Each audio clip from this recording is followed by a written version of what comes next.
Hi, my name is Rick. I'm from Ukraine. The video you're about to see is an interview with a Russian soldier in Ukrainian captivity made by Ukrainian journalist Volodymyr Zolkin. I wish to make this kind of content available to more people around the world. This is why I decided to dub it into English. It's not much, but it's honest work. All rights belong to Zolkin and his team. Please enjoy.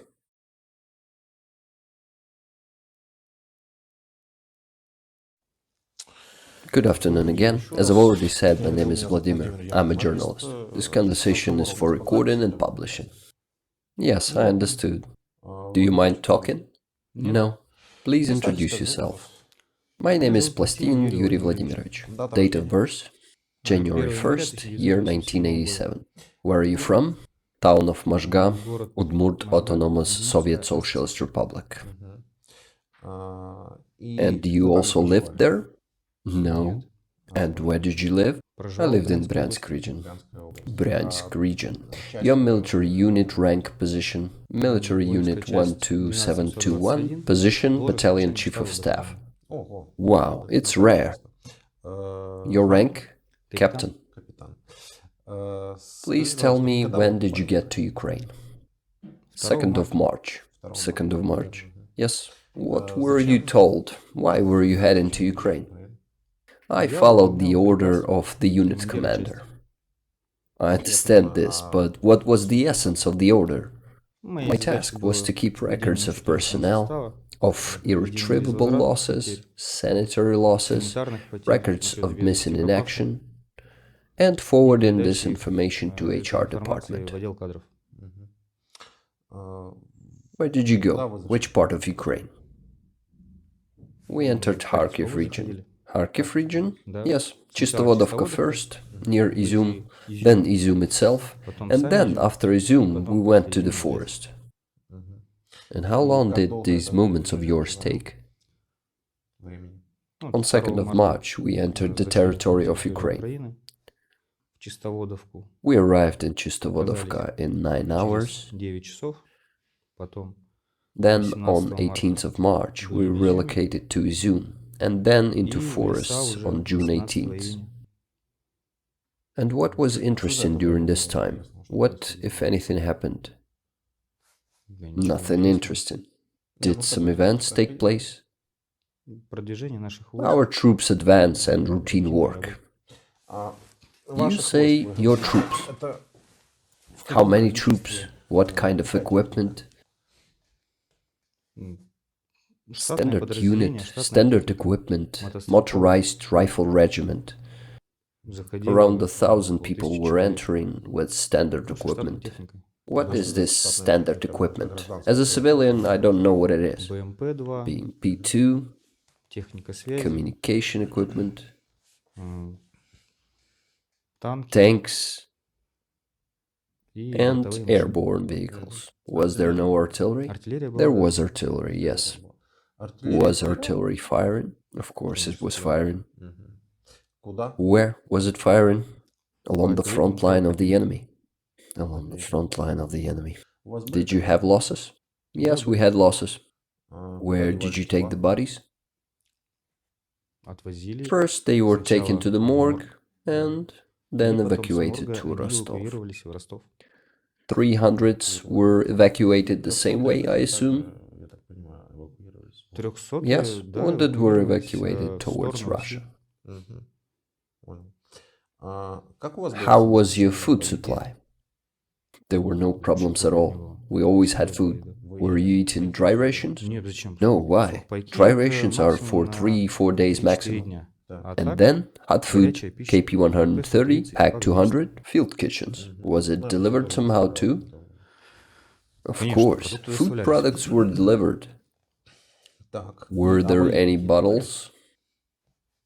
I did not participate in battles, but of course, basically there is always an artillery duel. There were almost no battles here. Our troops being informed that frontline moved forward, that it is clear, and we were entering those positions. There was practically no fighting. And how did you get captured, and where? I got captured on September 9th. Settlement, give me a minute to remember. Чистоводовка. No?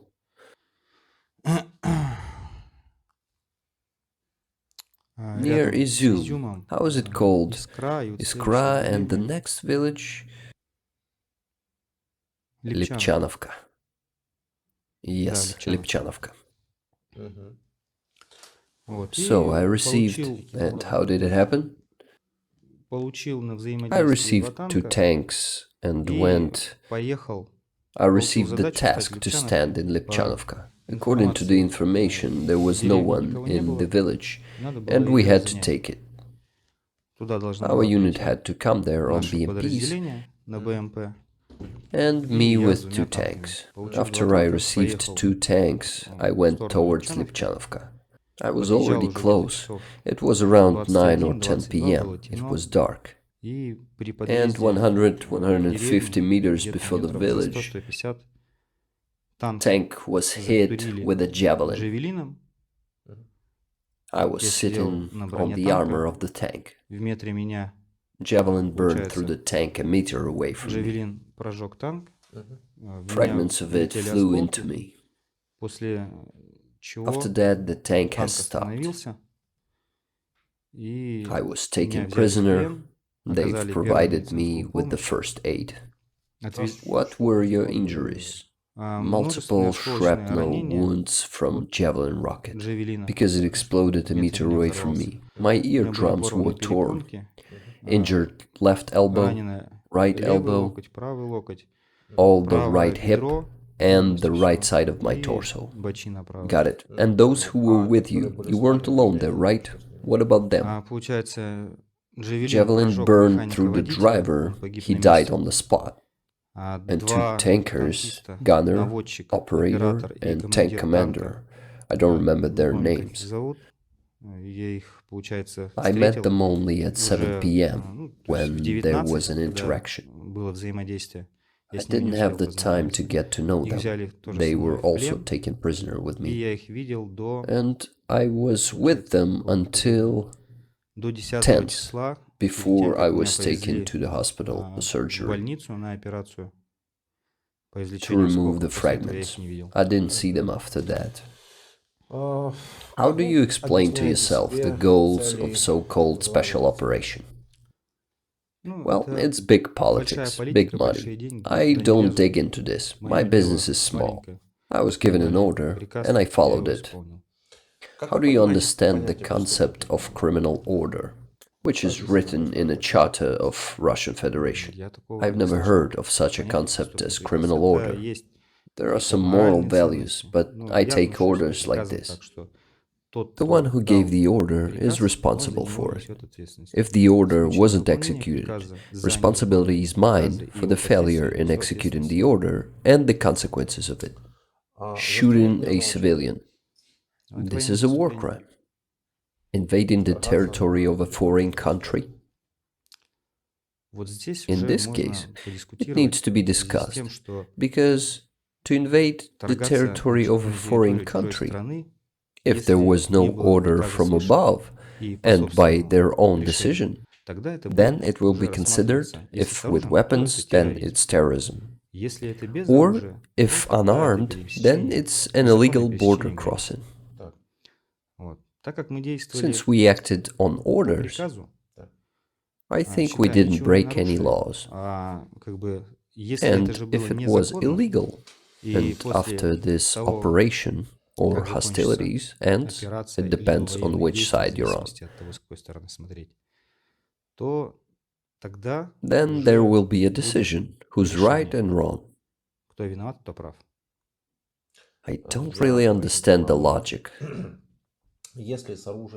If you invade it with weapons by your own decision, then it's terrorism. It's terrorism. And if by the order of commanders, then it's okay. As for me, well, I'm a military professional, I understand. I was given an order by superiors who have power over me. I carried out this order, so I don't answer for its consequences. My superior answers for it. I understand. Is shooting civilians a war crime? Yes, it's a crime. Is the one who shoots answers for it? He must. If he was given an order, his superior answers, the one who gave the order. He isn't personally responsible, right? No, he isn't. Interesting. I've personally always thought that the one who shoots a man is responsible after all, both morally and legally. Maybe moral responsibility. But we have the status of military personnel. And soldier does not discuss orders. He executes them first, and then he can appeal. The fact that you can discuss orders or appeal them, it's up to you. The fact that you have a clause in your charter, which for some reason you don't know about, that a criminal order can be disobeyed. It is there. Check it later if you wish. But the question is next. I mean, we want to talk, right? Yes? If you'll keep saying, I had an order, then we can finish our conversation. Because it turns out that you're a person who personally cannot add anything to the word order. Am I right? And why should I add anything? Okay, would you follow the order to jump from the 9th floor?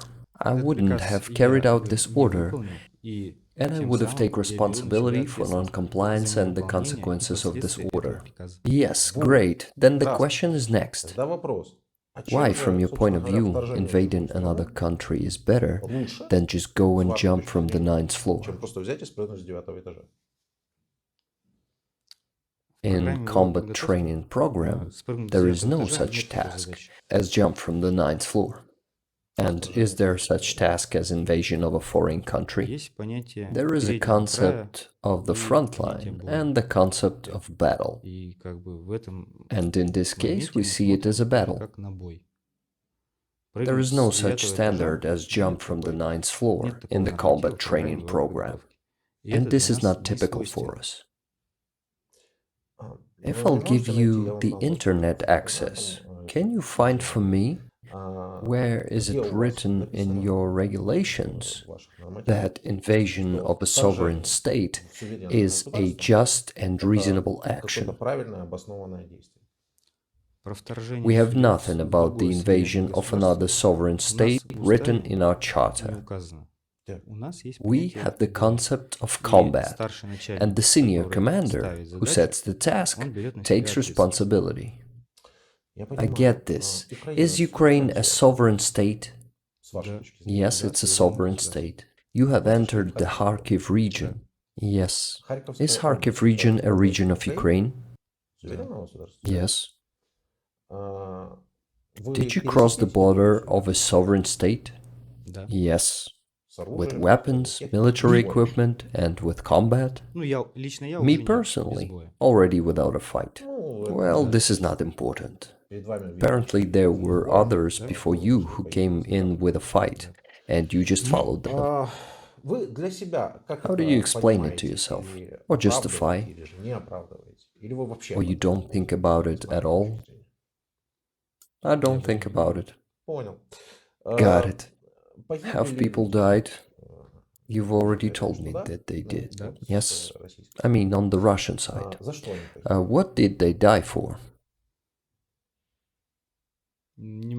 I can't say what they died for, but when they signed into the armed forces, they knew perfectly well that they were signing a contract. And this profession is associated with a risk to life. Understood. So they died simply because they were a military personnel.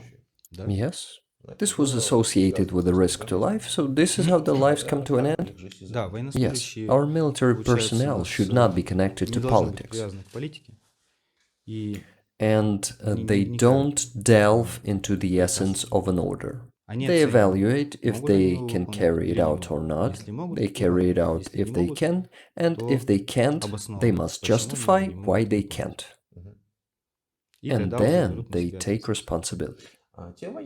Those soldiers who refuse to go to Ukraine to fight are receiving seals into their military IDs. Nope. Wait, what seal? Prone to betrayal. But why? I can't explain this to you. I can explain it to you. In order to make such a record into a military ID, it is necessary to conduct a trial. And this trial must be completed. And it must be confirmed by some documents. Because otherwise, this record is a slander. And according to Russian law, is a criminal offense. And the officer who made such record will be criminally liable. They aren't liable so far. I cannot discuss this with you simply because you haven't seen these records and didn't communicate with these people. So most likely, if I'll explain how it happens, you won't believe me.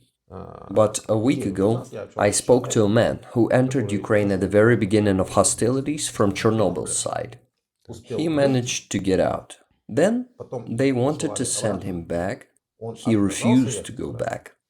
He was given such a seal to military ID. He started litigation. He began to sue them.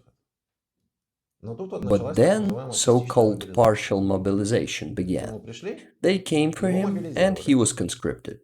He says, but I have this seal in my military ID. Their answer was, it's okay, and they conscripted him. How do you like this story? I didn't talk to that person, I haven't seen those documents, I cannot say anything.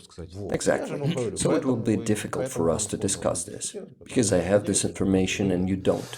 Let's move forward. What can you say about the mercenarism from Russian side? I cannot say it is in the armed forces because it's not part of them. For example, private military company Wagner. I do not know the situation with PMC Wagner. Are you saying you haven't heard of it? I know that there is such Wagner PMC. I don't know their legal structure, what they are based on, and I cannot discuss them. There, in Russia, mercenarism is prohibited. I mean, it is fully prohibited. And so to speak, employees of Wagner Group are being hired through security companies, via contracts, ostensibly with the aim of protecting something somewhere. But in fact, they all go to war in Ukraine, not being a part of armed forces of Russian Federation. Do you know this? No. So we cannot talk about this either. Yes, I suppose. You just say it all, and it looks like Russian side is righteous and good. I ask you questions, you say you don't know about it. How do you feel about the fact that Russia is now conscripting prisoners, HIV positive, rapists and murderers with 6 criminal records in order to go fight in Ukraine? This is the first time I hear this information. How would you react if this information was true? Hypothetically. My attitude to this will not affect... Of course I will be against this personnel to participate in a special military operation. So you're against this? Yes? So you'd condemn such actions? Yes? How do you understand, if you understand them somehow, goals of this special military operation? Well, again, I do not want to discuss exactly the goals of military operation, because I have not strategic goals, but tactical goals of our unit. So I think within my own power. Have your division fulfilled your goals? Again, yes. Our division, the division which I serve in, was fulfilling its goals until 9th of September. I don't know what happened after September 9th, after I got captured. Well, not right after September 9th, but afterwards, Kharkiv region was completely liberated from Russian army. Yes, I heard of it. And I also heard that it was kinda goodwill gesture. Yes, Russian army shamefully fled with huge losses and huge number of abandoned equipment. I can show you those videos. Well, I have no doubt that information attack is also going from your side, just as it is going from our side. And same moments can be shown from different sides. What is the meaning of goodwill gesture? They left Kharkiv region, and all the troops left the territory of Kharkiv region. Was escaping Kiev region also a gesture of goodwill? I think so. Then why did you have to come in there in the first place? I'm still too small to discuss such issues. But nevertheless, you are firmly convinced that it was a goodwill gesture? I think so. I'm just trying to show that you think pretty one-sidedly. Maybe. Was escaping from Chernihiv region also a goodwill gesture? I don't really understand where Kiev or Chernihiv regions are. Oh, no, I understand where Kiev region is, and Chernihiv too, yes. But I didn't follow the situation in these regions. I know that we went there first, and then we left it as maybe a tactical move, perhaps an act of goodwill. Striking Ukraine's infrastructure with rockets from Russia. What can this be attributed to? I think it is demoralization of Ukrainian citizens. That's what you can attribute this to. So the goal is demoralization? Demoralization and possibly suppression of their desire to resist. Do you think it's working? Maybe. Is escaping from Sumy region a gesture of goodwill? Yes, I think so. Is leaving Kherson a gesture of goodwill? Which has already been proclaimed as Russian and included in Russian constitution as Russian city. About Kherson, again, I can only judge by the information that I heard while I was in Kharkiv pre-trial detention center. That before surrendering the city, there was information that by a gesture of goodwill, part of the city will be handed over to armed forces of Ukraine. This was announced a week before it happened. They've evacuated children, civilians who wanted to leave. They were placed near Simferopol, Yalta, Sochi in rehabilitation centers. Again, I heard it in your news. And in a week, they were saying that Kherson was taken by the armed forces of Ukraine up to the left bank. There is no Kherson on the left bank. Maybe I'm wrong, maybe it's only the right bank, because I cannot translate everything from Ukrainian, it's too fast. To be honest, I don't even know where you find such information in Ukrainian news. Radio of Ukrainian roads. The fact is that this was the narrative of specifically Russian news, that they are leaving the right bank and moving to the left bank. It's very convenient to say so when you're leaving the city and you don't want to call it leaving the city. So you're saying that you're just going out to some shore. But in fact, moving to the left bank equals abandonment of Kherson. Well, then it is so. Is it also a goodwill gesture? I think it was timed to G20 summit, which took place on November 15-16. It was done to try to negotiate. Why didn't Putin come to G20 summit then? If he's so eager to negotiate. I don't know this. I cannot answer for him. Of course, we can't really answer for anyone. I cannot answer for Zelensky too, for example, but I can assume. In fact, military personnel has such an option too. No one took it away from you. If you cross the border of a foreign state, of course you can do this simply by following the order and referring to the execution of an order. But also, you might ask yourself, what are we doing and why? Military men have this option, and they can refuse to do this. And take responsibility for not following the order. Definitely. Take personal responsibility for not going to a foreign country and not becoming an executioner. I don't consider myself an executioner. I'm not saying that you should consider yourself an executioner. These are your personal moral principles. Whom you have to consider people who leave graves in the cities behind. Buried people without limbs, with cut off genitals and so on. How should I call people who shoot other people in the back of the head?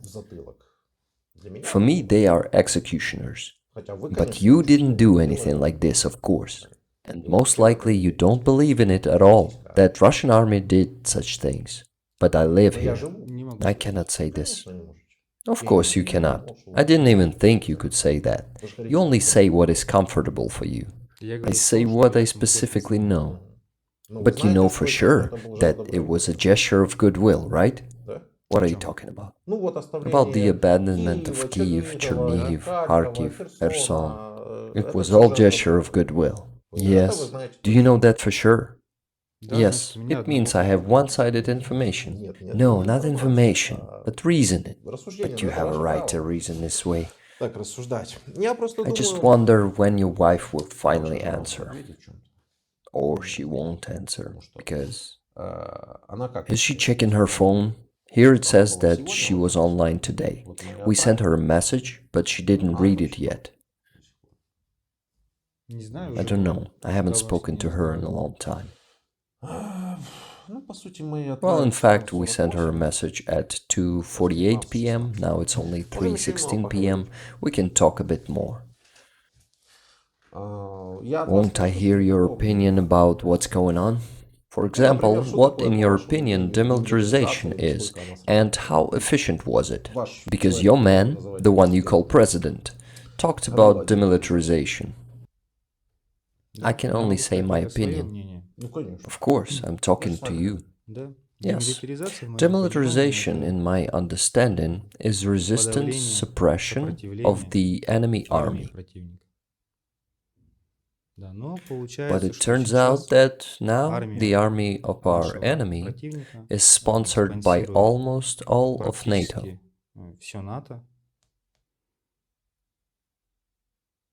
Supplies, transfers, either decommissioned equipment or the equipment suitable for write-off.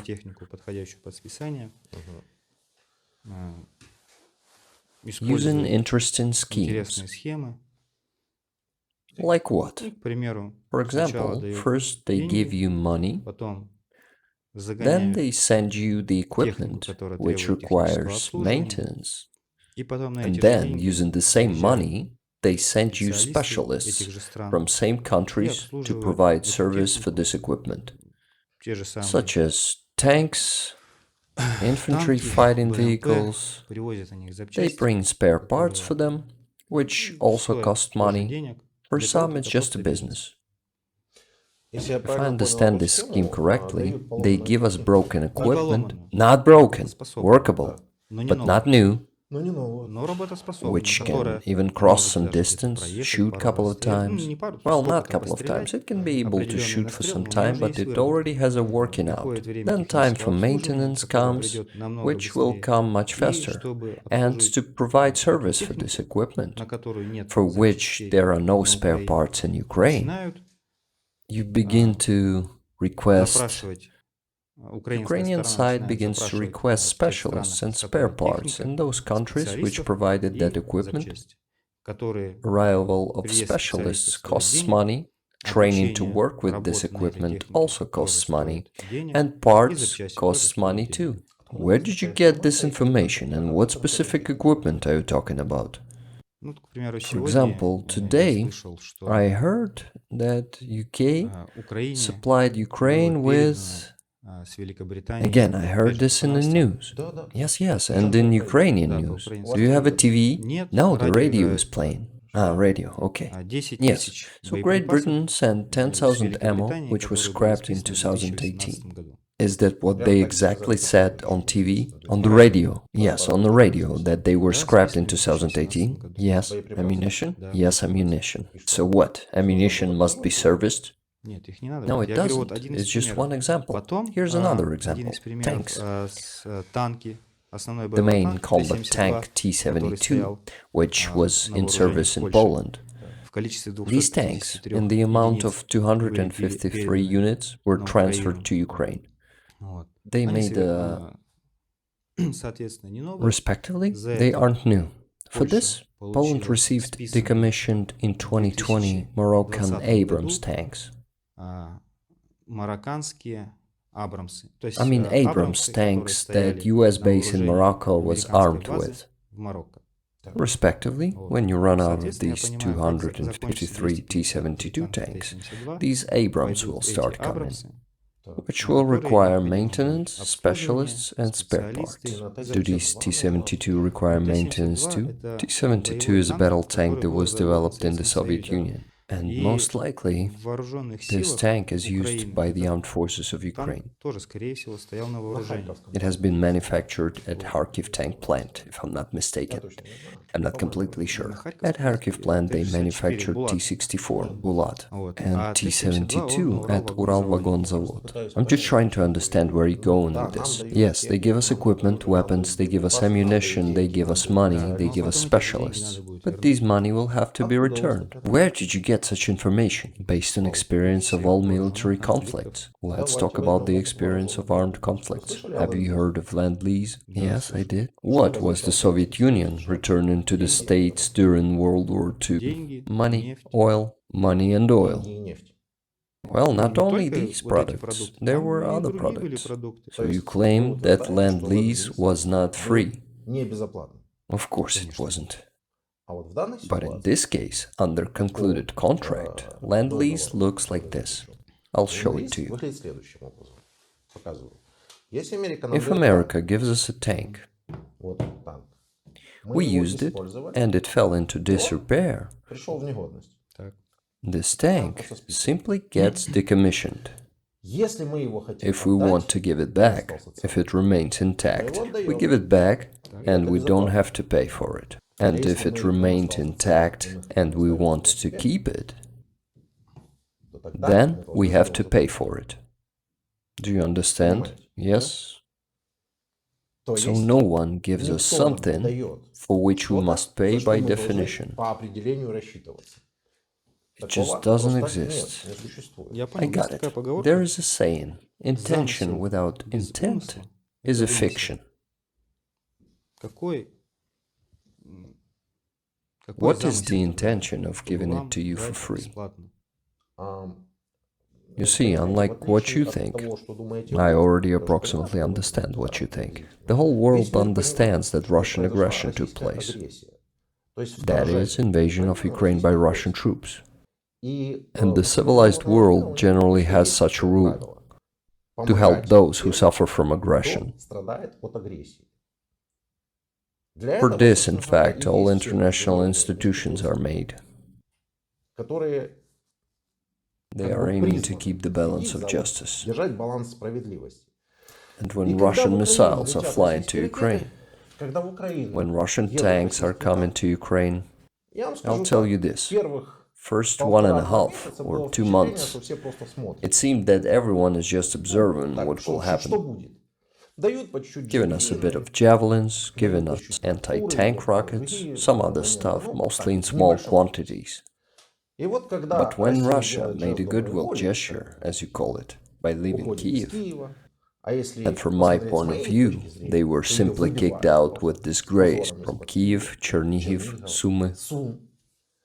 And when it becomes obvious that Ukrainian army can not only defend, but can also counter-offend, then they've started giving us artillery bit by bit. Perhaps they'll give us tanks. They're giving us air defense systems to fight Russian missiles. Because apparently someone in Russia thought that you can win the war with rockets, particularly with winged ones. It turned out that you can't. And the whole world helps us as a state which fights the aggression.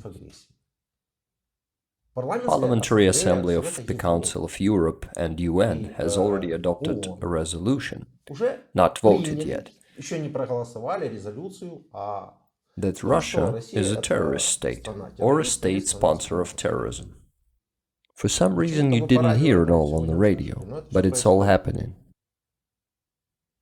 This is why they give us weapons, just the same as US was given weapons to Soviet Union. Because Soviet Union defended itself against aggressor, against Nazi Germany. Well, I have my own opinion. Say your opinion. Why back then, US... Let's not talk about back then. Let's talk about present time. We can talk about back then for 48 hours. We can go back in time even further. Yes, we can. Let's talk about present time. Right now, people are dying. Right now, there's a real war, not some special operation. Because a special operation is something that happens with lightning speed and brings some results. I'm sorry, but something that lasts 9 months, 85,000 Russian soldiers dead, it doesn't really look like a special operation anymore. I mean, it's all happening right now. We can now talk about what we can do to make sure that all these people stop dying. What we can do? Yes. Sit down at the negotiating table. Oh, let's do this. I think that work is underway in this direction. Let's simulate the situation. Let's do this. You are the representative of the Russian side in the negotiations, and I am of Ukrainian side. What can we agree on? What are your demands?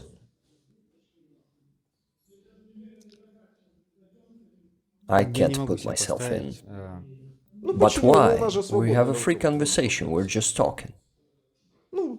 Nothing will happen if we just simulate a hypothetical situation. Let me start with my requirements. Russian colleague, or colleagues, or delegation, could your army leave our territories, please? I say it once again, I cannot put myself in this situation, because I don't have enough information to deal with such issues.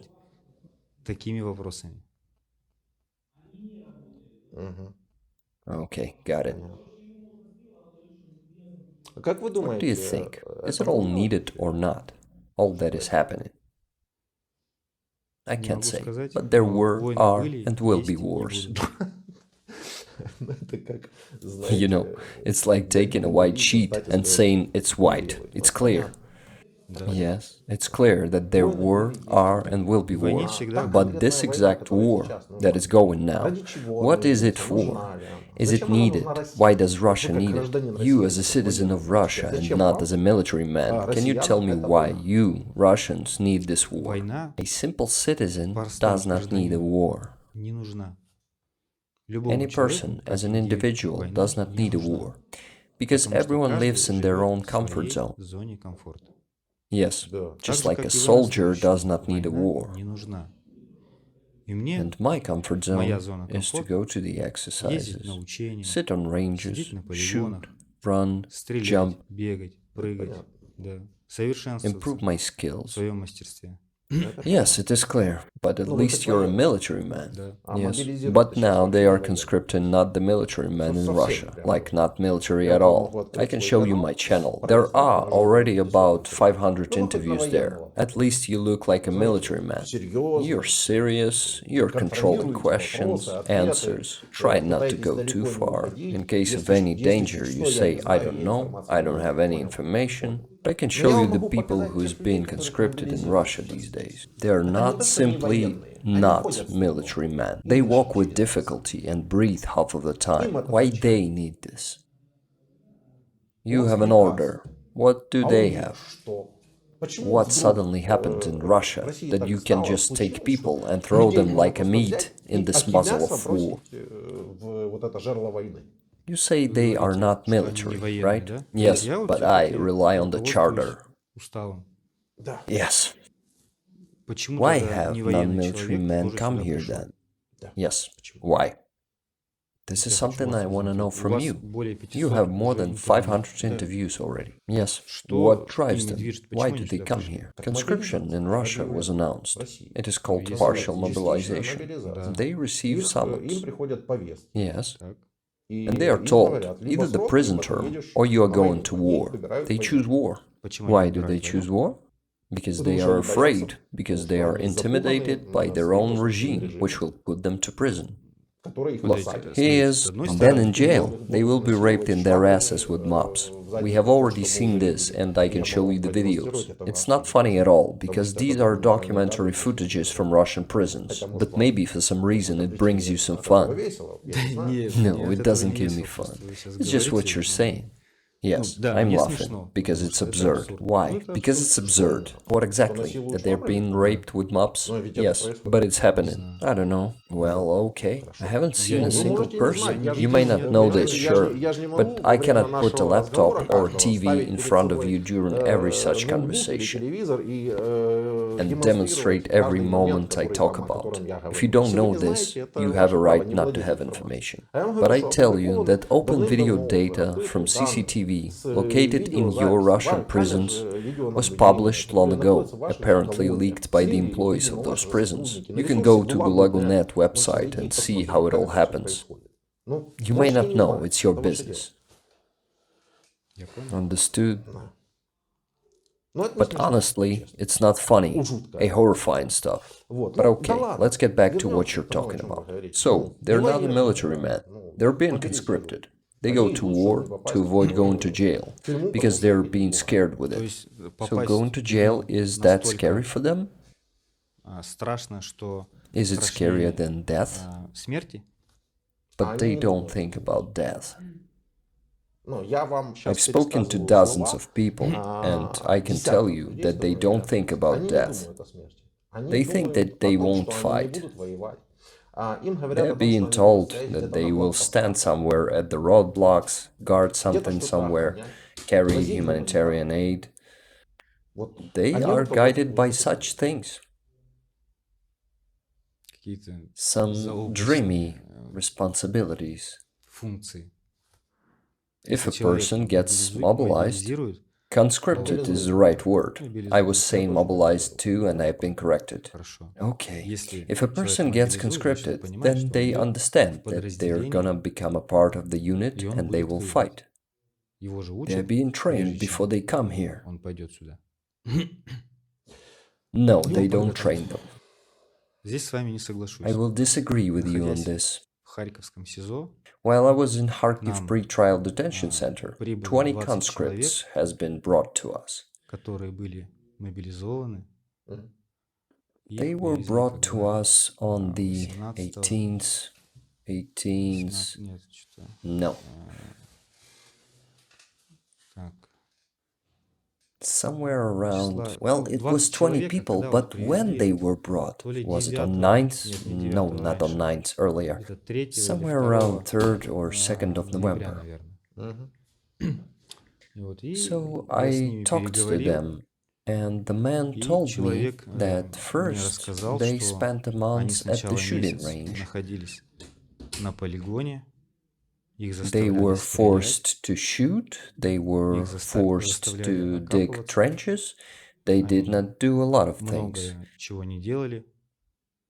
And as I understood, when you say they were brought to you, I'll tell you, 20 people were taken prisoner, and I heard it on the radio that day, that 20, 21 or 22 people were taken to captivity. They were captured in Luhansk region, and when was it? I'll tell you. It was sometime in November. 2nd or 3rd of November, around that time. So I talked to one of them. And I realized that they had been trained for a month. But they just didn't comprehend it. They didn't comprehend this process, yes. And how long did they fight for? For about a week. Well, it happens. They were taken into captivity as a gesture of goodwill. Maybe. This is it, 100%. Basically, everything that is happening when the Russian side is obviously losing is all a goodwill gesture. The second option is a negative offensive. You have such thing as negative offensive. And there's something else, I don't remember. But there are no losses anyway. No, there are losses. First of all, Konashenkov did not have any losses for the first months and a half. And in the first months and a half, they were massive. I have the information about my motorized rifle regiment. And by 18th of June 2022, we had 45 dead people, 10 of them were officers. 250 wounded and about 300 people who refused to fight, who were sent to Russia and fired from the armed forces. Is it from the total number? How many people? There was around 1,100 people who entered Ukraine. 1,100 people, of which 300 refused. Yes. Wounded? Around 250 people. It's about 500 people in total, and how many died? 45 people died. So half of the regiment was gone one way or another. No, this is a half of personnel which was involved in the operation. Okay, I got it. From what you've seen, I'll show you a couple of captives. You tell me how well they could have been prepared. I'm just curious. The internet connection is just not good in here. For example, here's a man sitting.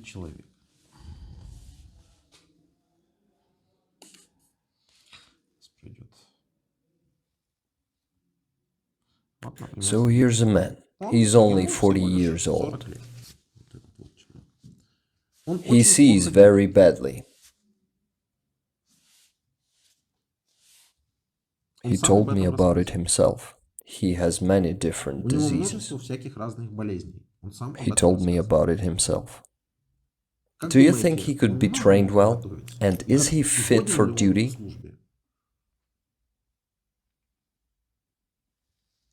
Of course, it's impossible to tell it from the screen. And you just need to take my word that he has a very poor eyesight. So, offhand, does this man look like a person who can perform combat tasks? Generally, he looks like one. Looks like one. Oh, then I have no more questions. If you can see even someone like this as able to complete combat tasks, then I'm glad you have such an army, and that in particular there are officers who consider such people fit for the job. I'll even say more. I think it is something that gestures of goodwill are connected to. I hope they will continue. Maybe. Do you want to address something? Nope. Would you go to Ukraine again if you knew everything in advance? I would have acted differently. Wow, what a twist. Can you say what do you mean by differently? I would not go to the village that was occupied. So you would have gone to Ukraine, but you would not be captured. Yes, understood. Again, I say I'm a military man. Right, I understood that already. It's all okay. So, do you want to address anything? Nope. Understood. Then we are waiting for the goodwill gestures. Your wife unfortunately didn't answer. You can send her a voice message if you like. Alright. For example, you can just say how you feel.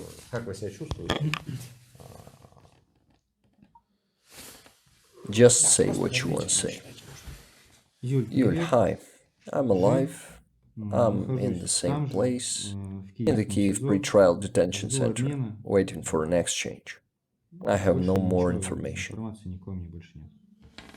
Yes, does she know that I wanted to consult her a little to tell her what she has to do to get you exchanged faster. Well, yes, I've already talked to her. You've talked to her already? Yes. Okay, then. How many riflemen were here during the interview? Well, here? How do you think? Why am I doing what I'm doing? I believe that you're making money and it's a normal thing.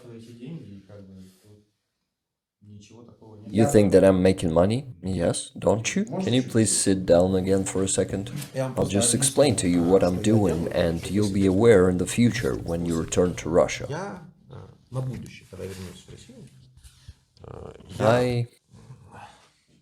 First of all, we show you because for many of your relatives, it is the only way to pull you out of captivity. Because they show our videos to your superiors there in Russia, and your MIA status or other such status can finally change for captive and you will be put to the list of captives. I've been put to the list.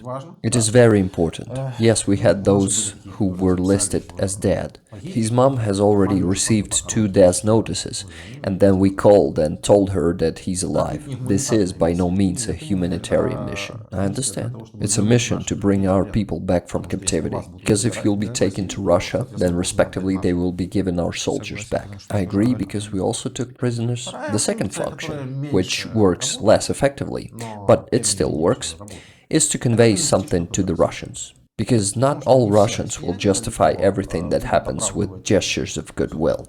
Some still try to think more objectively. And besides, there are many narratives of Russian propaganda that we didn't talk about. For example, you started talking about one of them, about Lend-Lease. You've started telling me that they're giving it all to us, but later we'll have to return it. To be honest, I don't really understand why does this bother Russians. Why do they think about something that we'll have to return or not? Why is it your business? Well, you delve so deep into it. Is any of this your business? I don't really delve into it. Understood, okay.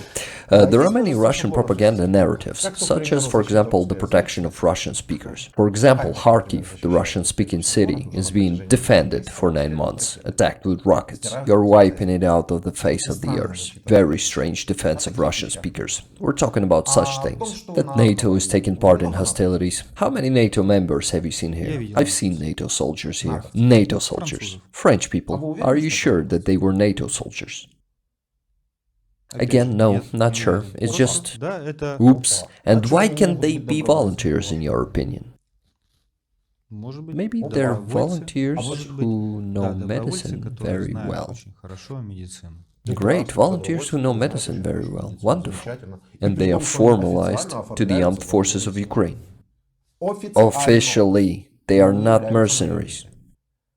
They are not mercenaries. But the members of Wagner PMC are the pure mercenaries. You see, we talk about such things so Russians could listen and maybe something will click in their heads, because they are screaming about mercenaries from NATO on their TV. But people are being recruited as mercenaries next to them, and it doesn't bother them. We talk about such things, and about many other patterns of Russian propaganda, which I am forcedly counter-argumenting. Forcedly. Because everything has a reason and consequences. If there was no Russian propaganda, then there would be no war. If there was no war based on Russian propaganda, then it would be no such interviews and you wouldn't be here. Yes, I wouldn't be here then. But these Frenchmen, medical training specialists, who were giving me the first aid, I'm really grateful to them. They are not citizens of your country. So what? It's some kind of intervention of a third party. No, they are volunteers. Okay, call them volunteers. No, these are the volunteers. These are the people who voluntarily come to fight against aggression.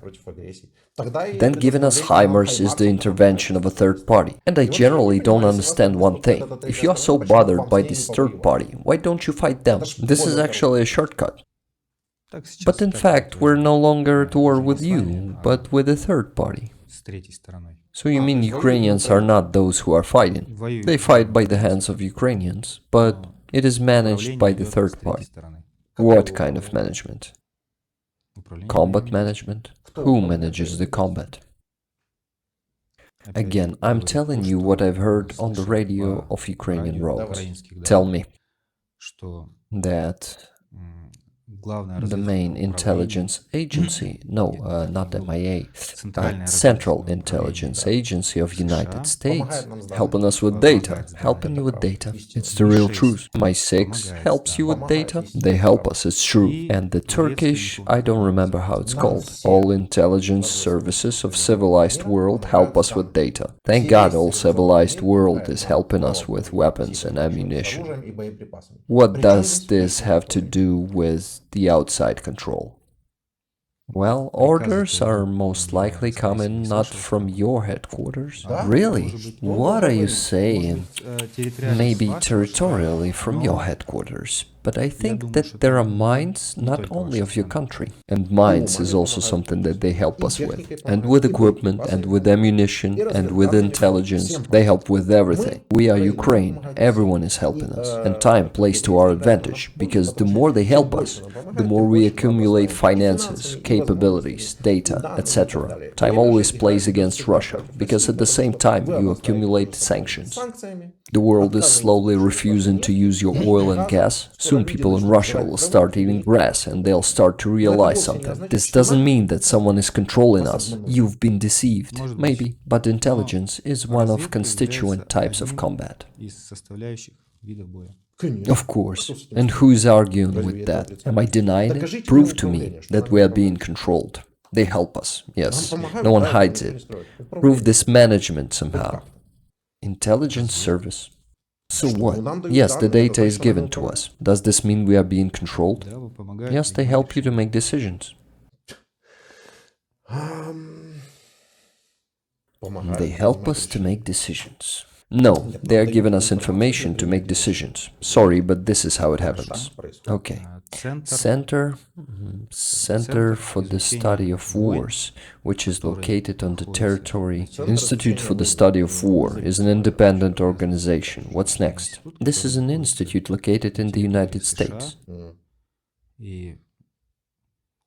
where the information about the course of hostilities go. So, where most likely decisions are being made and passed to your headquarters. Further, they should send more. It's not enough. They should send more. They should give us the offensive weapons. We almost don't receive any offensive weapons. They should give us long-range, multiple-launch rocket systems, cruise missiles. Come on, why so little? We're okay with it. Control us better. It's a weak control for now. They couldn't even close the sky. We'd like to be controlled better. Come on.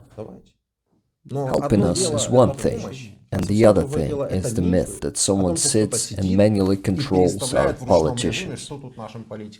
No, I'll tell you this. If for the first 1 or 2 months Russia had achieved what it was counting on, there was an officer here before you who was near Kiev, and his direct task was to one of his tasks was to capture Kiev. And if it had worked out, then your schizophrenic Tsar-Batyushka Putin would have already ruled here.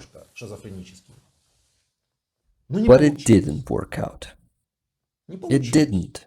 And so the gestures of goodwill started happening, on the left, on the right, and forward. I think we cannot discuss this yet, because we don't know all the information.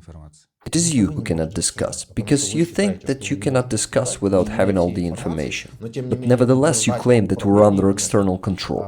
Again, I only assumed. Come on, I see how you think, and everyone will see it. The one who will watch this will see what you think. Well, assume. But I cannot assume because I don't have all the information, right? So you can assume something that is comfortable for you to assume. But as soon as I start talking about something else, you start saying, we cannot talk about this because we don't have all the information. We have a shitload of information. Russia is attacking us for 9 months absolutely openly. And when I drive and see the ruins of our cities and the wreckage of your burned tanks, and I know the number of victims, it doesn't seem a goodwill gesture to me at all based on factual data. Understood. Please tell me, how many losses do we, Russian side, currently have? Official statistics says that 85,000 confirmed dead. And from your side? I think somewhere around 30,000.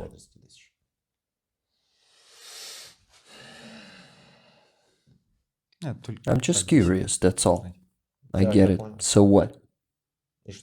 No, I just found out. Never heard of it in the news. Damn, what kind of radio are you listening to? Radio of Ukrainian Road. And now, here in Kiev, we are listening to Громадянське civil radio. Громадське. Громадське. Yes, they're turning it on. Do you understand Ukrainian? Half the time. When they speak quickly, I cannot catch up. Well, you see, there's one positive moment. Now you know one more language. Have you been abroad many times? Nope. How many times have you been abroad and where? First time. Ah, your first time? Yes. Congratulations. You see how it expands your horizons both geographically and...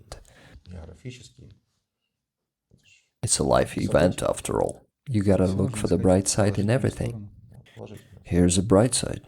We Ukrainians are flying to European countries, like on a taxi. Did you know that? Buy a ticket for 20-30 euros, sit on a plane and fly off. Is this bad? No, we need no visas, nothing like that. This is good. Not bad, right? But I know it's bad after all, because it's the same decadent West. We arrive there and there's some gay passing by and you know, this gives a negative effect. It's so scary. I'm afraid of gays. Me too. Someone recently sent me a video from Loshatka party in Petersburg. They have such a party there. I don't know what it is. Men nail each other there. Not only men, also women. Everyone nail each other there throughout the night. Very scary, but it happens in St. Petersburg. In Petersburg they usually drink. Yes. And I can also show you the 10-minute video full of Russian people with Nazi tattoos, swastikas and stuff like this. You wanna see this? Some sort of ultra-nationalist marches are taking place with Sieg Heil salute as well. Nazi salutes in Russia have ended in 2011-2012. Oh, you see, it ended. But if they show you someone from Ukraine who's using this salute, you won't think over when and where it was, or which video it was cut from, and why has it been shown to you. You're just having pleasure, you absorb it. The Nazi salute in Ukraine, there are Nazis in Ukraine. And I tell you again, the 3-minute montage, which they show you in Russia about Nazi salute in Ukrainians, this video was taken out of context. And they can show you the same kind of 10-minute video from Russia. But it's not clear why you come here to fight against some Nazis if you have exactly the same there. We have eradicated this movement. Eradicated? I think so, yes. Well, then I will. Back then, in 2011, 2012, there were a lot of them.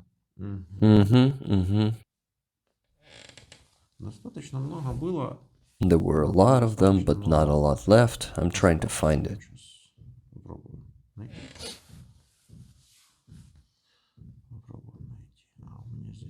Ah, I even don't have it here. Got it. Wait a sec.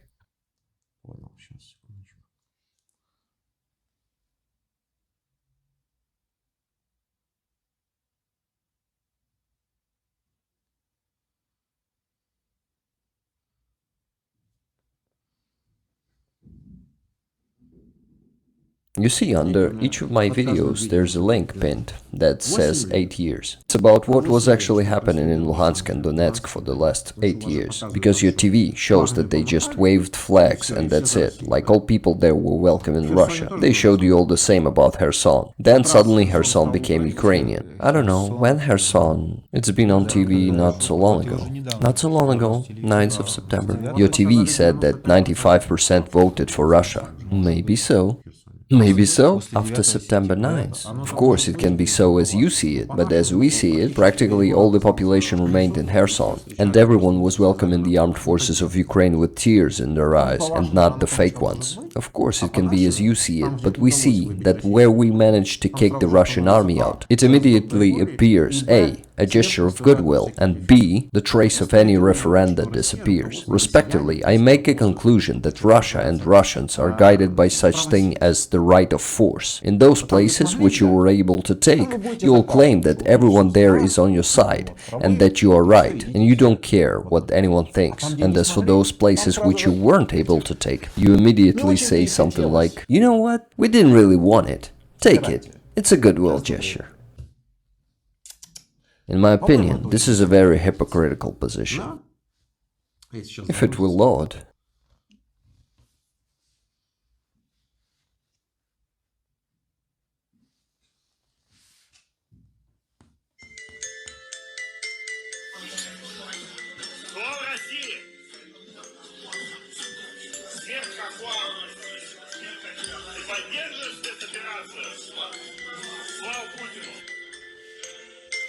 What do you think? It's some kind of private party? See, you try to justify it right away, some kind of private party. But if they show you the same Nazi salute on Ukrainian side, you will get high, because this is a Nazism in Ukraine. You won't think if it's a private party or not, where is it cut from. But it's not interesting to me at all. They keep showing you some Ukrainian child that Nazi saluted. Your TV keeps showing it to you for 7 years. No one knows whose child was that, why he Nazi saluted, and who made him do it. And he also said that we gotta beat the Muscovites up. I don't know what the hell it is or where it comes from, but there in Russia they've been showing it to you for 6 years. Maybe he's from Russia at all. It is possible, but when you're watching this video, you immediately say, "No, it's a private party." But you just said this is over. How is it over? It is still happening on private parties.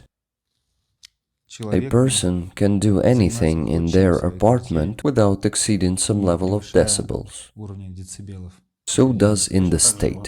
A person can do whatever they want in their state, start revolutions and so on. This is none of the business of the neighboring state. And when they'll come to another state, they will be ass-kicked. For some reason Russia just thought that it's very strong and can do anything. But I hope soon, with the help of goodwill gestures, Russians will finally realize that their country ends in their country. And the order must be established in one's own country and not someone else's. And you better keep out of here, if possible. Do you have anything else to add? No. Good.